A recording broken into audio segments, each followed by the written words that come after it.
شوہر کا انتقال ہو گیا۔ لوگ اسے منحوس کہنے لگے۔ بھابھی نے فرحانہ کی شادی 4 بچوں کے باپ سے کر دی۔ فرحانہ کو بھی لگتا تھا کہ وہ منحوس ہے۔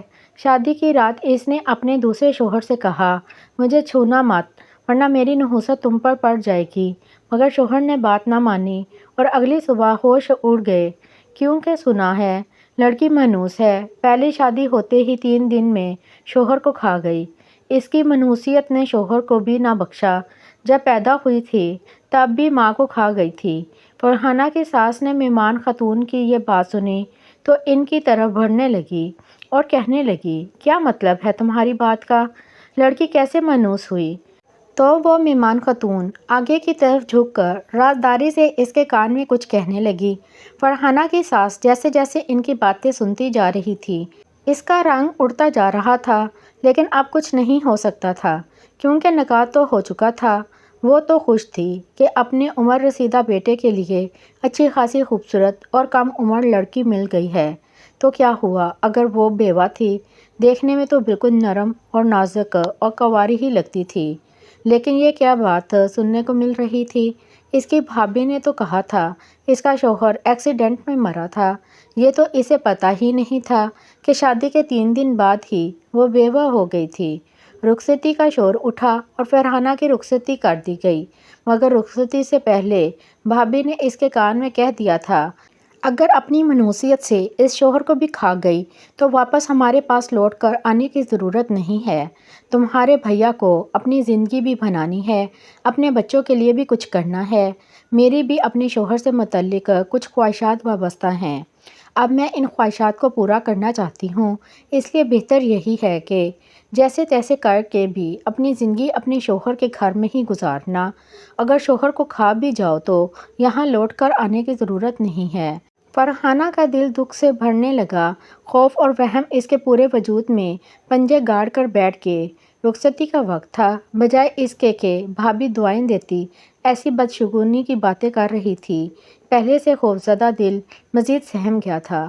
اس نے بھری ہوئی آنکھوں سے بھائی کی طرف دیکھا تو بھائی نے آگے بڑھ کر گلے لگا لیا، کسی بات کی ٹینشن مت لینا، اگر کوئی مسئلہ ہو تو مجھے بتانا، میں ہوں نا، تمہارا بھائی ہمیشہ تمہارے ساتھ رہوں گا، زندگی کے کسی موڑ پر بھی اکیلا نہیں چھوڑوں گا۔ بھائی نے سر پر ہاتھ رکھ کر دعا دی تو فرحانہ زور زور سے رونے لگی۔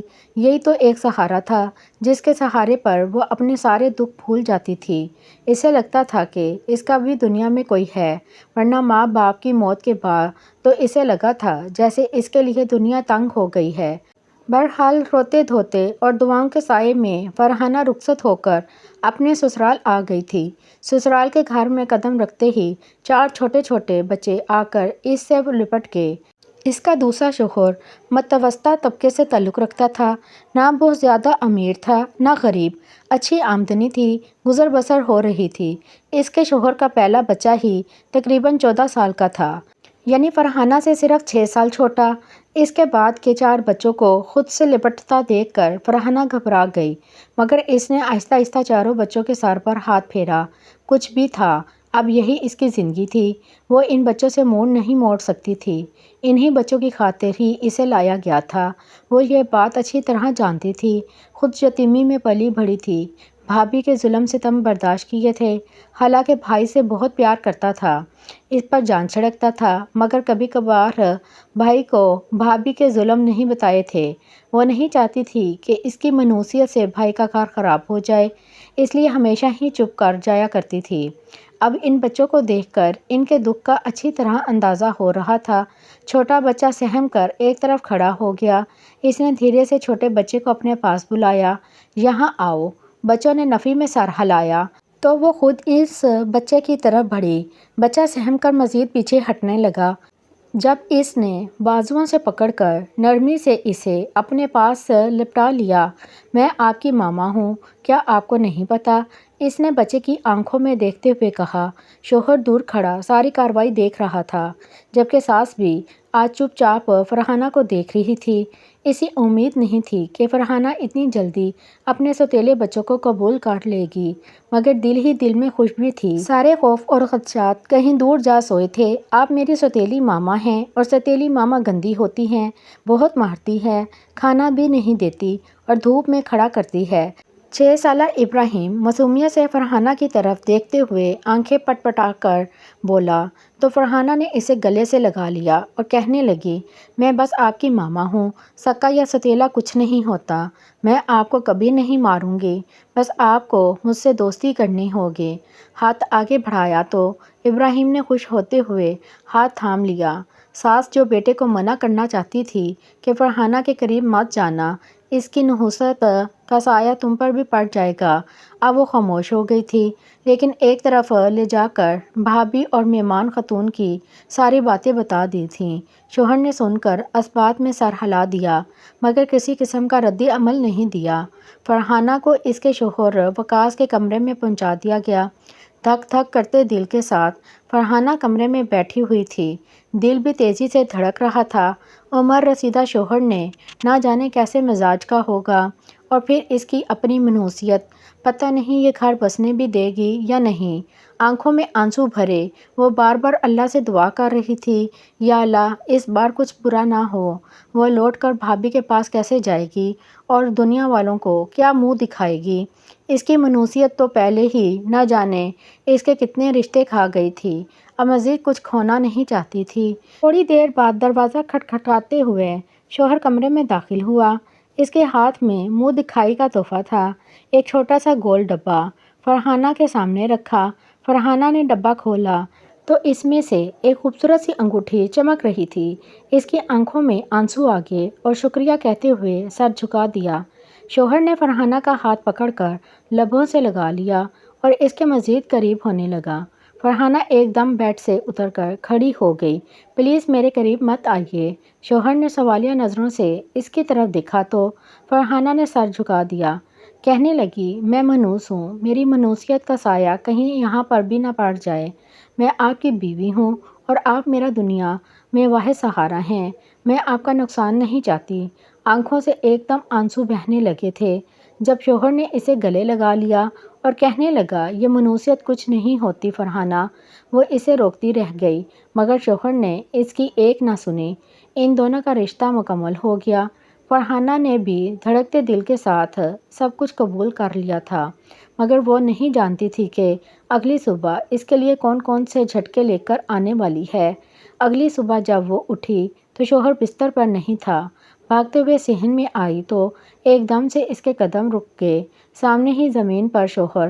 فرحانہ کم عمری سے ہی بہت خوبصورت تھی، مگر ایک لقب جو اس کے ساتھ لگا ہوا تھا وہ یہ تھا کہ پیدا ہوتے ہی ماں مر گئی تھی، مگر اس بات پر زیادہ چرچا نہیں ہوا تھا، کیونکہ اکثر عورتیں بچوں کو جنم دیتے ہوئے مر جاتی ہیں۔ یہ کوئی انوکھی بات نہیں تھی۔ فرحانہ کی پیدائش کے وقت بھی یہی ہوا تھا۔ چھوٹی سی ناک، موٹی موٹی آنکھیں، گلابی ہونٹ اور حد سے زیادہ سفید رنگ، لمبے گھنے بال، نازک سا سراپا۔ وہ جیسے جیسے بڑی ہو رہی تھی، دیکھنے والی ہر آنکھ اس پہ ٹھہر جاتی تھی۔ وہ اپنے بھائی سے تقریباً 10 سال چھوٹی تھی، بڑی منتوں اور مرادوں کے بعد اس دنیا میں آئی تھی، مگر ماں کو دیکھنا نصیب نہ ہوا۔ جس وجود کو اس نے جنم دیا تھا وہ خود اسے دیکھ نہ سکی۔ فرحانہ کی پیدائش کے دوران ہی اس کی ماں کا انتقال ہو گیا تھا۔ باپ اور بھائی نے اسے اپنے گھنی چھاؤں میں چھپا لیا اور دنیا کے ہر دکھ سکھ سے محفوظ کر دیا۔ خوشیوں کے جھولے میں جھولتی ہوئی وہ بڑی ہونے لگی۔ جب اسے اسکول میں داخل کروایا گیا تو ایک بچے کے ساتھ اس کی بہت گہری دوستی ہو گئی۔ ایک دن کھیل ہی کھیل میں دونوں جھولے کے اوپر چڑھ گئیں اور وہاں ٹھہر کر مستی کرنے لگیں۔ اسی دوران فرحانہ کی دوست کا پاؤں پھسلا، وہ جھولے سے نیچے گر گئی۔ نیچے پڑے ہوئے پتھر پر اس کا سر بری طرح ٹکرایا اور چاروں طرف خون پھیل گیا۔ فرحانہ اوپر کھڑی دہشت زدہ نظروں سے یہ منظر دیکھتی رہ گئی۔ اس میں اتنی ہمت نہیں تھی کہ نیچے اتر کر اپنی دوست کو دیکھتی۔ دوسرے بچوں نے شور مچایا، ٹیچر بھاگ کر آئیں اور بچی کو ہسپتال لے گئیں، مگر راستے میں ہی فرحانہ کی دوست دم توڑ گئی۔ فرحانہ کی وہ دوست محلے دار بھی تھی۔ اس کی ماں اکثر ان کے گھر آتی جاتی رہتی تھی۔ وہ بھی فرحانہ سے بے حد پیار کرتی تھی، مگر جیسے ہی اس کی بچی کی موت ہوئی، اس نے گھور کر فرحانہ کی طرف دیکھا اور اسے دور دھکا دے دیا۔ کہنے لگی، یہ سب تمہاری وجہ سے ہوا ہے۔ تمہاری منوسیت نے میری بچی کو کھا لیا۔ تم نے پیدا ہوتے ہی اپنی ماں کو کھا لیا، اب میری بچی کو بھی نگل گئی۔ اس عورت کی بات نے پورے محلے میں خوف اور نفرت کی فضا پھیلا دی۔ سب لوگ فرحانہ کی دوست کی موت کا ذمہ دار اسے ٹھہرانے لگے۔ سب کا ماننا تھا کہ فرحانہ کی منوسیت نے ایک بار پھر اسی کی دوست کی جان لے لی ہے۔ عجیب حالات ہو گئے تھے۔ کوئی بھی فرحانہ کو اپنے گھر میں داخل نہیں ہونے دیتا تھا۔ فرحانہ تنہا ہوتی چلی گئی اور اس تنہائی سے بچانے والا بھی کوئی نہیں تھا۔ باپ، بھائی، گھر اور آسائشیں سب تھیں، مگر زندگی میں ماں، بہنوں اور سہیلیوں کی کمی پوری نہیں کر سکتا تھا۔ فرحانہ کی زندگی میں بھی ایک کمی رہ گئی۔ جب وہ 13 سال کی ہوئی تو وہ باپ اور بھائی دونوں نے محسوس کیا کہ گھر میں ایک عورت کا ہونا ضروری ہے جو فرحانہ کو زندگی گزارنے کے طور طریقے سکھا سکے۔ چنانچہ بھائی کی شادی کر دی گئی۔ فرحانہ بہت خوش تھی کیونکہ اسے ایک خوبصورت سی بھابھی اور دوست مل گئی تھی۔ بھابھی کا رویہ بھی اس کے ساتھ اچھا تھا، مگر جب تک محلے کی عورتوں نے ان کے گھر آنا شروع نہیں کیا۔ وہ عورتیں بھابھی کو فرحانہ کی اصلیت بتانے لگیں۔ شروع کے دن تھے، اس لیے بھابھی چپ چاپ برداشت کرتی رہی، مگر اب اسے فرحانہ کا وجود ناگوار گزرنے لگا۔ شادی کے 1 مہینے بعد ایک رات فرحانہ نے بھائی اور بھابھی کے ساتھ انہی کے کمرے میں کھانا کھایا اور اگلے دن بھائی کا ایکسیڈنٹ ہو گیا۔ بھابھی کا شک یقین میں بدل گیا کہ فرحانہ ہی منحوس ہے۔ اس نے گھورتی ہوئی نظروں سے فرحانہ کو دیکھنا شروع کر دیا اور چپکے اس پر ظلم کرنے لگی۔ اب بھی ابا کا آسرا باقی تھا، مگر بھابھی کی آمد کے 2 سال بعد ہی باپ کا بھی انتقال ہو گیا۔ فرحانہ اکیلی رہ گئی اور ظلم سہتی رہی۔ ایک دن بھابھی کی ماں ان سے ملنے کے لیے آئی تو سب سے پہلا سامنا فرحانہ سے ہوا۔ 1 مہینے بعد وہ بھی چل بسی۔ یہ سب قدرتی حادثات تھے، مگر ان سب کو فرحانہ کی منوسیت کے ساتھ جوڑا جانے لگا۔ وہ ہر ایک کے لیے بدشگون قرار دی جانے لگی۔ جب فرحانہ 18 سال کی ہوئی تو بھابھی نے جیسے تیسے کر کے اس کے لیے ایک رشتہ ڈھونڈا اور اسے رخصت کر دیا۔ قسمت کا کھیل دیکھیے کہ سسرال والوں سے فرحانہ کی حقیقت چھپی رہی اور شوہر بھی اچھا نکلا، مگر شادی کے تیسرے دن ہی ہارٹ اٹیک آنے سے فرحانہ کا شوہر بھی مر گیا۔ محلے کی عورتیں جو تعزیت کے لیے گئیں، ان کی زبانیں فرحانہ کے سسرال تک بھی اس کی منوسیت کی خبریں پہنچ گئیں۔ سسرال والوں نے شوہر کی موت کا الزام فرحانہ کے سر پر رکھتے ہوئے اسے دھکے دے دے کر سسرال سے نکال دیا تھا۔ وہ ایک بار پھر سے بھائی کی دہلیز پر آ بیٹھی تھی۔ بھابھی کے ظلم سہتے اسے 2 سال ہو چکے تھے۔ بھابھی اب سر عام ہی اسے مارا کرتی تھی۔ بھائی کے سامنے اچھا رویہ رکھتی، جبکہ بھائی کے بعد وہ شیر ہو جایا کرتی تھی۔ اپنے بچوں سے بھی فرحانہ کو دور دور رکھتی تھی۔ فرحانہ کا دل کرتا ہے کہ اپنے بھتیجے بھتیجیوں کو کھلائے۔ انہیں گود میں لے کر بھابھی کی سخت نظریں اسے اپنی حد میں رہنے پر مجبور کر دیتی تھی۔ 2 سال بعد بھابھی نے ہر ممکن کوشش کی تھی کہ فرحانہ کے لیے کوئی مناسب رشتہ ڈھونڈ لے، مگر کوئی بھی رشتہ نہیں ملا تھا۔ مجبوراً اسے 4 بچوں کے باپ کے لیے ہاں کرنی پڑی۔ بھابھی نے پہلا چکر لگاتے ہی لڑکے کو ہاں کہہ دی تھی، جبکہ دوسرے چکر میں شادی کی تاریخ بھی فکس کر دی تھی۔ بھائی نے اس بات پر اعتراض کرنا چاہا تھا، مگر بھابھی کا کہنا تھا کہ اب فرحانہ کے لیے کوئی بھی اچھا رشتہ آنے والا نہیں ہے۔ اس کی منوسیت کی خبریں دور دور تک پھیل چکی ہیں۔ بھائی ان باتوں پر یقین نہ کرتا، مگر اب بولنے والوں کی زبانیں تو نہیں پکڑ سکتا تھا، اس لیے خاموش ہو گیا اور 20 سال کی عمر میں فرحانہ کی شادی 4 بچوں کے باپ کے ساتھ کر دی، جس کی بیوی مر چکی تھی۔ وہ شاید دنیا کی پہلی دلہن تھی جسے سسرال میں قدم رکھتے ہی 4 بچوں کے سر پر پیار سے ہاتھ پھیرتے ہوئے انہیں اس بات کا یقین دلانا پڑا تھا کہ وہ ان کی سکی ماں بن کر دکھائے گی۔ فرحانہ کے لیے یہ کوئی اتنا مشکل بھی نہیں تھا۔ اسے گھر کے سارے کام آتے تھے، ہر کام میں وہ ماہر تھی۔ بس بات یہ تھی کہ بچے اسے قبول کر لیتے تو وہ ایک بہترین ماں بن سکتی تھی۔ فرحانہ نے یہاں پر اپنی پوری زندگی گزارنے کا فیصلہ کر لیا تھا اور سوچ لیا تھا کہ کچھ بھی ہو جائے وہ واپس ہرگز نہیں جائے گی۔ ان بچوں کو یہ اپنی دنیا بنا لے گی اور اپنے شوہر کے ساتھ ساتھ اپنی آخری سانس تک رہے گی۔ اس نے شوہر کو خود سے دور رکھنا چاہا تھا، اپنی منحوسیت اور بری قسمت کے بارے میں بتا دیا تھا، مگر اس کے شوہر نے ساری باتوں کو وہم قرار دیتے ہوئے اسے اپنا لیا تھا۔ وہ اس کے دل سے مشکور ہو چکی تھی، مگر رات گزرنے کے بعد جیسے ہی اگلی صبح آئی تھی تو اس کے قدموں کے نیچے سے زمین نکل گئی تھی۔ اپنی آنکھوں پر اسے یقین نہیں آ رہا تھا۔ وہ بار بار یہی سوچ رہی تھی کہ آخر ایسا ممکن کیسے ہے۔ بار بار اپنی منحوسیت کا خیال آ رہا تھا۔ چاہ کر بھی وہ اپنی آنکھوں دیکھے پر یقین نہیں کر پا رہی تھی۔ اس کے شوہر کی جیسے ہی اس پر نظر پڑی، وہ فوراً اس کی طرف بڑھا اور اسے اپنے بازوؤں سے پکڑ کر گھماٹ ڈالا، اور ساتھ ہی ساتھ وہ کچھ بولتا بھی جا رہا تھا، مگر فرحانہ کو ایسے لگ رہا تھا کہ جیسے اس کے کان بند ہو چکے ہیں۔ وہ گونگی اور بہری ہو گئی ہے، صرف آنکھوں سے دیکھ پا رہی ہے۔ وہ حرکت تک کرنے سے قاصر تھی۔ ایک دم ہی وہ چکر کھا کر زمین پر گری تھی، آنکھیں بند ہوتی چلی گئیں، اور پھر اسے کچھ ہوش نہیں رہا تھا۔ وہ آہستہ آہستہ ہوش میں آنے لگی تھی۔ سر بھاری ہو رہا تھا اور پورا جسم جیسے کسی پتھر کا بنا دیا تھا۔ آنکھیں کھلیں تو سامنے کئی چہرے دھندلے دکھائی دے رہے تھے۔ تھوڑی دیر میں سب واضح ہونے لگا۔ سامنے اس کی ساس پریشان سی کھڑی تھی، بچے ایک کونے میں سہمے ہوئے کھڑے تھے، اور شوہر اس کے سر کے قریب جھکا ہوا تھا، جیسے کسی قیمتی چیز کی حفاظت کر رہا ہو۔ سب کی آنکھوں میں تشویش تھی۔ اس نے ہلکی سی آواز میں کہا، میں کہاں ہوں؟ کیا ہوا میرے ساتھ؟ شوہر نے سکون کا سانس لیا، اور ساس نے اس کے چہرے پہ ہاتھ پھیرا، کہنے لگی، کچھ نہیں ہوا، تم بے ہوش ہو گئی تھی۔ مگر بیٹا تم نے ایسا کیا سوچا تھا کہ بے ہوش ہی ہو گئی؟ فرحانہ نے آنکھیں گھما کر ارد گرد دیکھا اور اٹھنے کی کوشش کی تو شوہر نے سہارا دے کے بٹھا دیا۔ پھر اچانک شوہر کے چہرے پہ مسکراہٹ آ گئی۔ وہ زور سے ہنسنے لگا اور کہنے لگا، ارے فرحانہ، تم تو خود کو مانوس کہتی تھی، تم تو ہمارے لیے خوش قسمت نکلی ہو۔ وہ حیرت سے اسے دیکھنے لگی۔ کیا مطلب؟ اس نے دھیرے سے پوچھا۔